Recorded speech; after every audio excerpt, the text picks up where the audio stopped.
자, 지금 베드로 대성당에 들어오시면 가장 인상적인 눈에 들어오는 작품이 제 뒤쪽에 있는 중앙재단 위를 장식하고 있는 발다키노라고 하는 작품일 것입니다.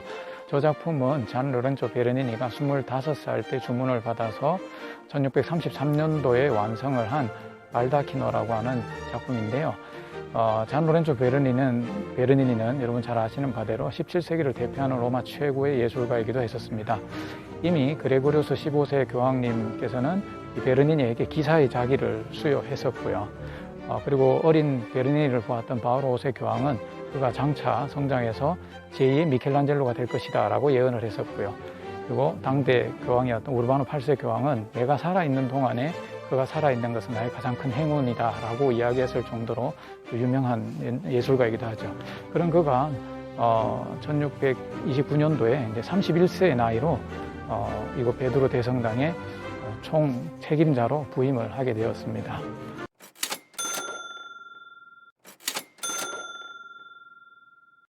우선 이 작품을 설명드리기 전에 이 발다키노라고 하는 것을 먼저 말씀드리겠습니다. 이 로마의 중요한 오래된 성당들을 가보시면 중앙재단을 덮고 있는 이 발다키노라고 하는 건축물들을 많이 보시게 됩니다.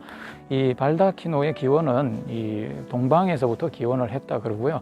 왕이라든지 또는 대주교 이런 분들이 앉아 계시는 자리 위를 덮는 그런 구조물이었었습니다. 즉 왕의 권위 또 권력자의 권위를 상징하는 그런 의미가 되겠죠.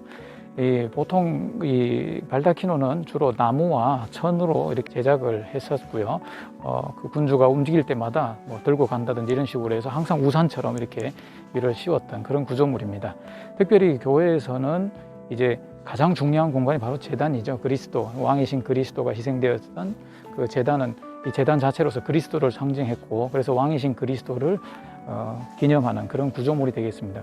이 우리말로는 뭐 관광하는 책자 같은 데 보면 천계라고 이렇게 표현을 하는데요.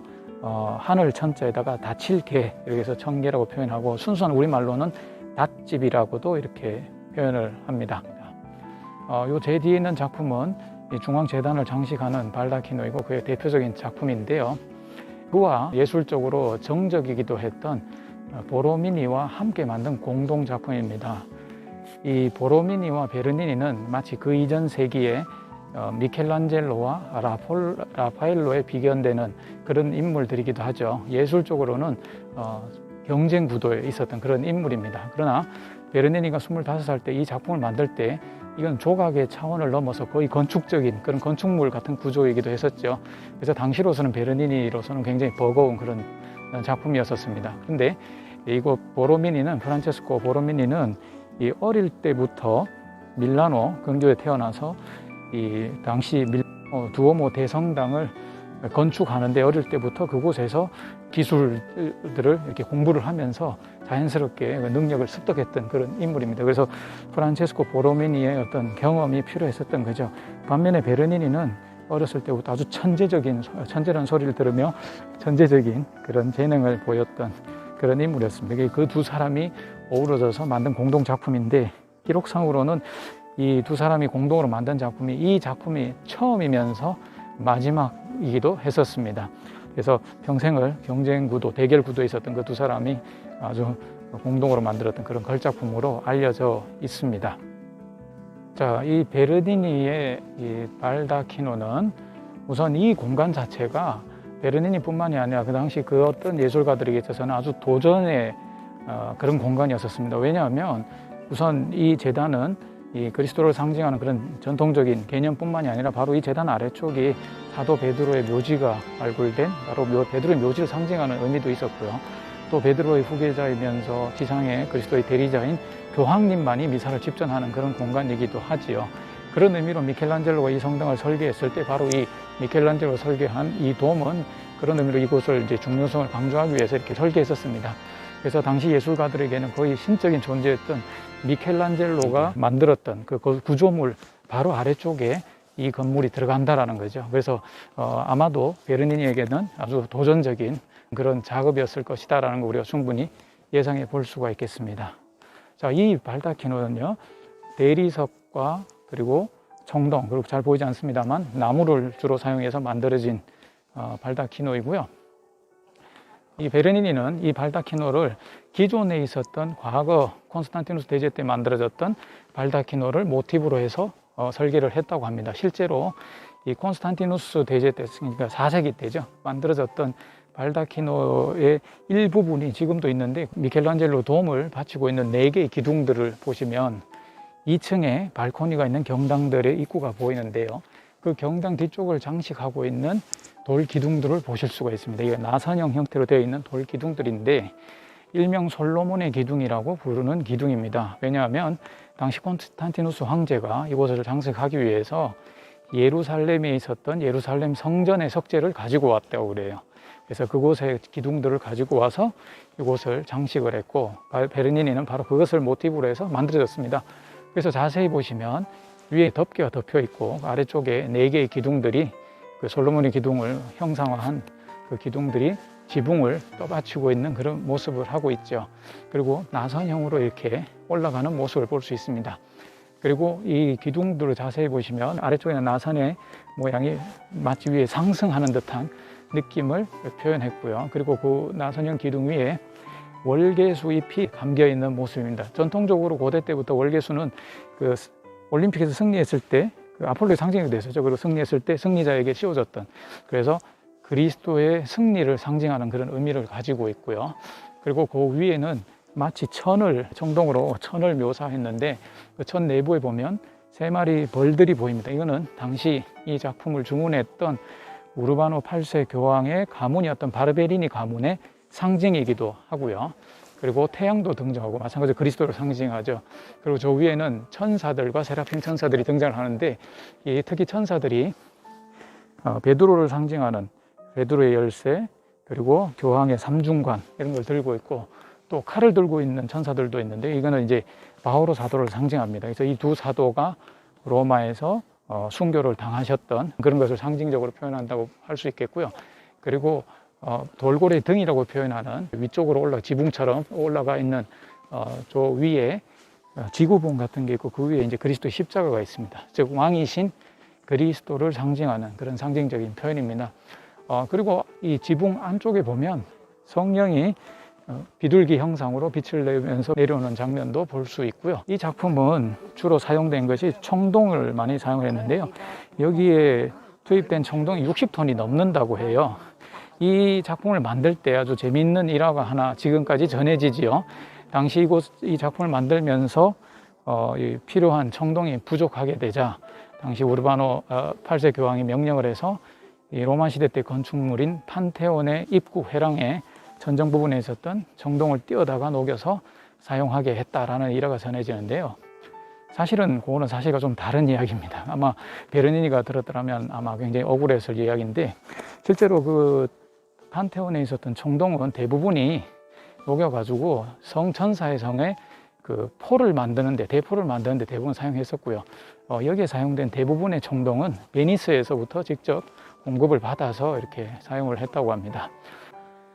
자, 이와 같이 베르니니의 이 발다키노는 서로 다른 재료와 그리고 형식, 그리고 제약된 공간 안에서 그것을 조화롭게 잘 융합을 시켜서 완벽하게 이렇게 표현한 아주 훌륭한 예라고 할 수 있겠습니다.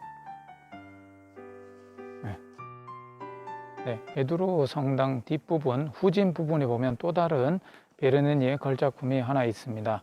1666년도에 완성된 작품인데요, 당시 알렉산더 7세 교황의 주문에 의해서 저 작품이 완성되는 데만도 무려 10여 년이라는 세월이 걸렸던 그런 작품입니다.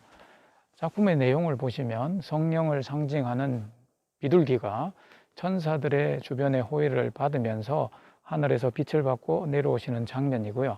그 아래쪽에는 베드로의 의자, 즉 교황자죠, 의자를 상징하는 카테드라라고 불리우는 그 청동 의자가 있고, 그 의자를 4명의 교부들이 떠받치고 있는 장면입니다. 4분의 교부들을 자세히 보시면 우리 초대교회 때 교부들이신데요, 2분은 주교님이 모자를 쓰고 계시고 2분은 모자가 없어요. 이 모자 쓰고 계신 분은 서방교회 교부이신 4세기 때 성 암브로시오 성인과 성 아고스티노 성인을 의미하고요, 뒤쪽에 모자 벗고 계신 2분은 성 요한 크리소스토모와 성 아나스타시오입니다. 대표적인 동방교회 교부들인데, 동방교회와 서방교회의 일치를 상징하는 그런 의미로 만들어졌다고 합니다. 그래서 저 작품의 전체적인 내용은 우리 교회는 이 성령의 인도하심으로 앞으로 나아가고 있다는, 발전하고 해 나간다는 어떤 그런 상징적인 의미이고, 더불어서 동방교회와 서방교회의 일치를 염원하는 그런 상징적인 의미를 내포하고 있는 작품입니다. 특히 그 카테드라, 즉 그 주교자를 상징하는 저 총동 의자를 자세히 보시면 이 등받이 부분에 예수님께서 성경에 나오는 내용이죠. 베드로 사도에게 천국의 열쇠를 건네준다라는 그 장면이죠. 그 장면이 이렇게 구조가 묘사가 되어 있고요. 저 의자 안에는 실제로 이 나무 의자가 보관이 되어 있는데요. 이때까지 교회에서는 이제 당시에는 저것이 실제로 사도 베드로가 로마에서 주교님으로 계셨을 때 주교자로 사용했던 나무 의자다라고 믿었습니다만, 그거는 이제 사실과 다르고요. 9세기경에 이곳에서 대관식을 거행했던 황제가 그 대관식 때 사용했던 의자를 이곳에 기증을 했다고 합니다. 그래서 지금 그 원본은 박물관 안에 있고요. 저 안에는 그 복사본 나무 의자가 보관이 되어 있습니다. 특히 이 작품이 또 유명한 거는 이 교회를 이끌어 주시는 성령을 상징하는 비둘기의 모습입니다. 실제로 빛을 받고 이렇게 내려오는 듯한 효과를 내고 있는데, 그래서 많은 분들이 저 작품을 보고 저 배경에 사용된 재료가 생유리인 것처럼 이렇게 생각하기가 쉽죠. 근데 사실은 생유리가 아니고요, 알라바스트로라고 하는 석재입니다. 우리 한국말로는 뭐 설화석고라고 이렇게 얘기를 하더라고요. 근데 저 돌의 특징이 빛을 투광시키는 그런 석재입니다. 그래서 실제로 저 성당이 만들어진 저 뒤쪽이 서쪽 방향입니다. 그래서 오후 일몰 시간이 되면 그 햇빛이, 날씨 좋은 날 햇빛이 들어와서 아주 자연스럽게 이 빛이 투광되는데, 그러면서 굉장히 신비스러운 분위기를 연출하고 있습니다. 그래서 정말로 성령이 빛을, 아주 온화하고 신비스러운 빛을 받고 우리 교회를 이끌어 주시는 그런 모습을 형상화한 작품이고요. 이 비둘기의 날개 길이만 1.62m라고 그래요. 이 성당 자체가 워낙 크다 보니까 이 안에 들어와서 보시면 마치 내가 거인이 된 듯이 모든 것이 작아 보입니다만, 실제 거리는 굉장히 크다라는 것을 알 수가 있습니다.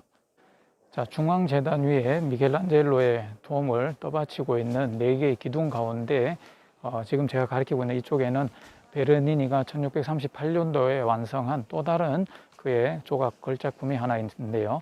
성 론지노 상입니다. 론지노 성인은 우리 성경에 나오는 예수님께서 십자가에 못 박혀 돌아가실 때 요한복음에 표현되어 있는데요. 예수님의 옆구리를 창으로 찔러서 죽음을 확인했던 로마의 병사로 알려져 있습니다. 이 이탈리아의 전승에 의하면 이 론지노 성인은 이탈리아 동부 지방의 란차노 지역의 출신입니다. 당시 로마 시대 때는 안사눔이라고 불렸던 도시인데요. 이 란차노는 서기 8세기 때 교회 역사상 최초의 성체의 기적이 일어났던 그런 도시로 알려져 있죠. 그래서 이 란차노 출신이었고, 또 마태복음에 묘사되어 있기로는 그를 예수님이 돌아가시는 순간에 여러 가지 기이한 현상이 일어나는 모습을 보고 그는 정말 하나님의 아들이셨구나라고 고백을 했던 로마의 병사인 것처럼 이렇게 묘사를 하고 있습니다. 그는 이 예수님이 옆구리에 창을 찌르는 순간 성경에 나오는 대로 예수님의 몸에서 물과 피가 쏟아져 나왔고, 그때 그 예수님의 피와 물로 자신의 얼굴이 덮였다고 이렇게 알려져 있죠. 그런데 그 당시 그가 아주 심각한 눈병을 앓고 있었다고 합니다. 그런데 그 사건을 통해서 눈병이 완전히 치유가 되었고, 결국 그래서 그도 그리스도교로 개종을 하고 나중에 순교를 당해서 죽었던 인물로 묘사가 되어 있습니다. 이 론지노 성인은 특히 베르니니가 예수님을 창으로 찌르는 그 이야기를 배경으로 해서 했지만, 그가 표현한 내용 자체는 그 창으로 찌르는 순간이 아니라 론지노 성인이 그리스도교로 개종을 하면서 그 그리스도를 만남으로써 회개하는 그러한 모습을 표현했다고 합니다. 그래서 팔을 벌리고 있는 모습과, 그리고 바람에 의해서 그거를 감싸고 있는 옷이 심하게 구겨져 있는 모습을 통해서 형언할 수 없었던 당시 그 회개의 어떤 감동의 순간을 적절하게 묘사한 작품으로 평가받고 있습니다. 이제 마지막으로 이 성당 내부에 베르니니의 마지막 작품이 하나 있습니다. 바로 저쪽에 있는 작품인데, 알렉산더 7세 교황님의 기념비입니다. 이 알렉산더 7세 교황님은 저 작품을 주문하시고 나서 2년 뒤에 돌아가셨어요. 그래서 그가 죽고 난 뒤에 이 12년 뒤에 완성이 된 작품인데, 이 작품을 의뢰를 받았던 잔 로렌조 베르니니도 이미 나이가 74세였습니다. 80세까지 살았던 거였는데, 그래서 거의 말년기의 작품이라고 볼 수 있겠죠. 저 작품 자세히 보시면 중앙에 무릎 꿇고 기도하고 계시는 알렉산더 7세 교황님의 모습이고요. 그리고 교황님 아래쪽으로 돌아가면서 네 귀퉁이마다 덕을 상징하는, 덕을 의인화시킨 4명의 여인들이 있고, 특히 가운데는 대리석으로 표현했습니다만 그 붉은색 용단을 대리석으로 표현한 거라고 해요. 그래서 죽음을 상징하는 해골이 시간을 의미하는 모래시계를 들고 그 용단을 걷으면서 이렇게 일어나는 장면의 모습입니다. 그래서 죽음을 의미하는 상징적인 모습으로 묘사가 되어 있다고 합니다. 특히 이 덕을 상징하는 주변에 있는 4명의 여인 가운데 맨 오른쪽의 여인은 진리를 의미하는 여인인데요. 저 여인을 자세히 보시면 지구본을 밟고 있습니다. 근데 자세히 보시면 어느 한 지역을 지정해서 밟고 있는데, 저희가 바로 영국을 밟고 있다고 해요. 그래서 당시 이 교황님 당시에 갈등을 빚었던 영국의 헨리 8세, 결국에는 영국은 헨리 8세 때 가톨릭에서 성공회로 분리가 되어버렸죠. 그 사건을 상징적으로 묘사한 내용이라고 합니다. 그래서 이 베드로 대성당에서는 마지막으로 남겼던 베르니니의 마지막 불작품입니다.